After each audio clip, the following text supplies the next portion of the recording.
Salut tout le monde! Aujourd'hui, je veux qu'on se rappelle comment faire pour additionner et soustraire des fractions.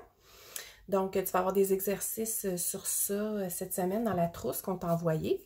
Alors, je t'ai fait un petit exemple illustré pour que tu comprennes bien là, la démarche. Alors, imagine-toi qu'on te demande de faire 1/3 plus 2/6. Donc, si on te demande de faire 1/3 plus 2/6, il y a une petite étape à faire avant de passer à la réponse et j'aimerais que tu t'en rappelles. En fait, peut-être qu'en voyant mon dessin, ça va te le rappeler, te le remémorer. C'est qu'ici, j'ai une fraction qui est entière et j'ai une autre fraction qui est en 6e. C'est pas vraiment l'idéal pour additionner deux fractions quand les dénominateurs sont différents. Donc moi, ce que je te propose, c'est de trouver un dénominateur commun avant de faire ton addition. C'est sûr qu'avec un dessin, on s'en rend compte là, que 1/3 puis 2/6, c'est la même chose, mais tu n'auras pas toujours un dessin.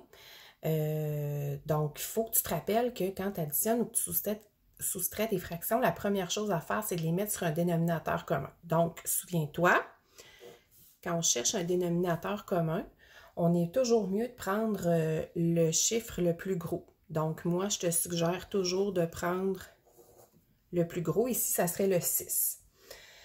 Bien, si je veux mettre mes tiers en 6e, en dessin, de quoi ça aurait l'air? En fait, chaque tiers serait recoupé en deux pour faire des 6e. Donc, je vois très bien que 1/3, c'est 2/6. Celle-ci est déjà en 6e. Comment je ferais en calcul? Bien, souviens-toi, je vais prendre mon dénominateur.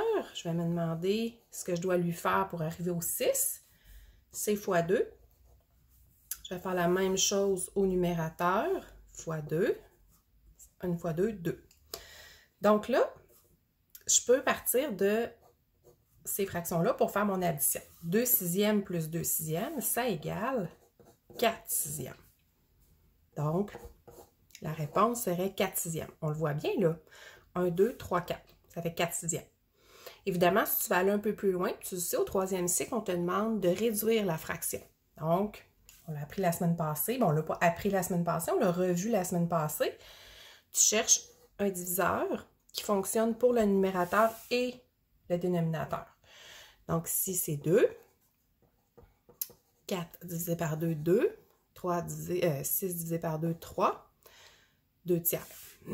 On le voit bien que ça fait 2/3. Imagine-toi que ça, c'est une partie sur 3. Puis que ça, c'est une partie sur 3. Ça fait vraiment 2/3.